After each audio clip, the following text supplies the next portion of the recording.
let's now talk about branding. We're being joined in the program by brand marketing and communications professional, Abena Eke. She joins us right here in our Lagos studio. Thank you so much for coming on the program. Thank you.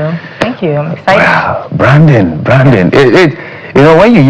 Okay, let's start with the basics, because I have a lot of questions. I'm sure my colleague have within the time we have.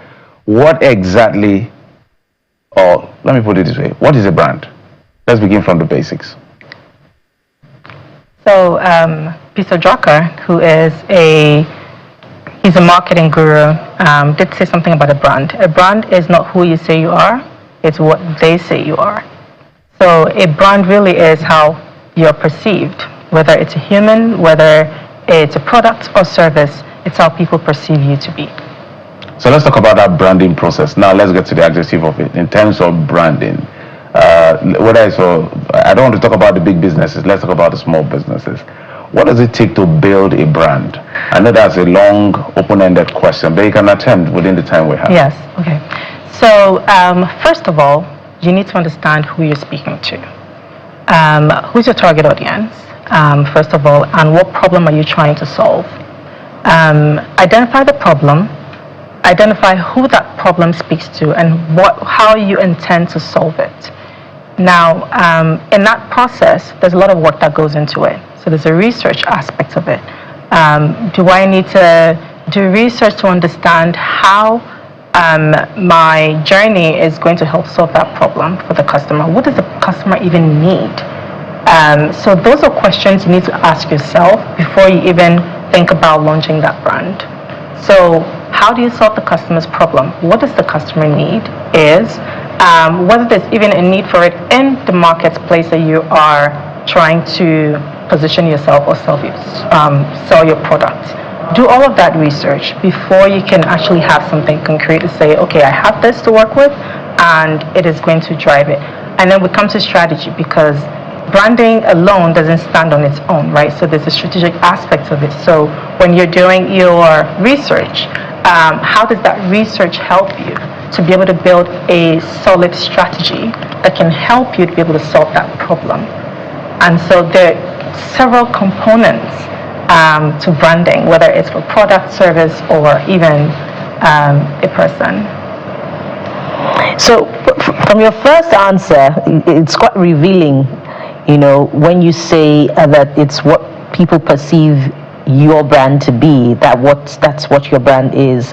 So it tells me that there is a huge role that the middlemen play in giving you a feedback of how the consumers, which is your ultimate, how they perceive you. So how strategic are the wholesalers, the retailers, to the work of the brand strategist, and to what level do you engage them in helping to further sell your brand, regardless of what your competitors are doing? Yes. Ooh. So they're quite integral. Integral because they are more almost like the frontliners, right? And you need to ensure that they understand what it is that you're trying to sell. You need to make sure they understand your audience in the first place. Right? What you don't want is a disconnect between what your brand, I'm going into a different direction. So your brand positioning, what it is that your brand stands for, what it is that differentiates your brand from competition, ensuring that the frontline teams understand what it is so that they can also buy into it. And that is how they're able to sell it, and ensuring that whatever they're selling for you is on brand. Because you don't want to disconnect between what someone is saying your brand is and what it truly is. And so it's critical that you're in there, whether it's a workshop you need to do to ensure that they really understand and immerse themselves in your brand. They also are your customers, because they need to know what it is that they're selling to be able to sell it in confidence, or with confidence. Make no mistake, building a good brand is very important, whether you're trying to make money ultimately, or you're trying to land a good wife, right? People don't think about that, right? I mean, you get the point. Get a good job, build your influence. Basically, you need branding. Everybody needs branding. The pure water seller, the market woman. You need to build your brand because ultimately that's what really matters, right? So I want you to speak to some of the mistakes you see. People trying to build a brand these days, particularly on social media or off social media. What are some of the mistakes you see? I'm like, nah, not like that. Maybe top 3. Okay. So one of the top 4 for me personally is that you see a lot of people start brands and not do the research. A big believer of research because research is what would help you to identify your insight. Your insight is what helps you to be able to develop a strong strategy. And that strategy is what helps you to be able to sort of develop a really strong plan and guides, like, kind of give you a direction of where your brand needs to go. I don't see a lot of that happening. So a lot of people wake up today and say, oh yeah, I have a brand and this is what I am selling and, I want my brand to succeed. But there's so many components, to it, right? So if we're talking about maybe a brand identity, for example, right, we're looking at what encompasses a brand identity. There's a visual element. You're looking at your logo. You're looking at, your colors. You're looking at, the intangible elements as well, which involve your tone of voice. You're looking at your vision and your mission. So let's take tone of voice, for example. A lot of people don't care. So you go on Instagram and you see the Instagram page, but really nothing speaks to what the brand actually stands for. What does the brand even stand for? A lot of times people don't define what it stands for, right? So that's one major mistake. And then the second one is there's no strategy. So everybody wants to go with an observation. So it's okay for you to be able to say, oh, you know what, I have observed 1, 2, 3. Yes, it's happening. I want to jump into it. But really, an observation is not strong enough for you to develop a brand or a business around, because you might find that somewhere down the line, oops, I made a mistake. And then you have, you have wasted so much money. Yeah. And then the resources that need to go with it, right? We talked about the education of your frontline team. You need to ensure that people actually understand what it is that you stand for, so that they can also sell. So there are various components to it. You're looking at your market fit, for example. Is your product fit for the market? Execution matters, right? Yeah. Are you developing high quality products and services that people need? A lot of people don't take that into consideration. So the drive to develop something and launch something is there, and I think it's great. However, the work that goes with it to ensure that it's successful is not there. And it's possibly because we're too impatient or that we don't have the knowledge to be able to do that. I'm happy you mentioned some of the brand dimensions, whether it's loyalty, image, identity, positioning, all of these things you're mentioning.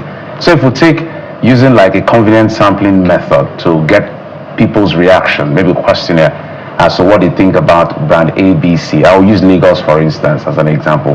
One of the things we've discovered in Lagos, let me use 2 industries, food and say clothing, or these people that sell clothes. Yeah. Sometimes it feels like, and I want you to speak to the issue of branding and pricing. Some people just, if you go to the island area, it's very common. It looks like certain places are overpriced.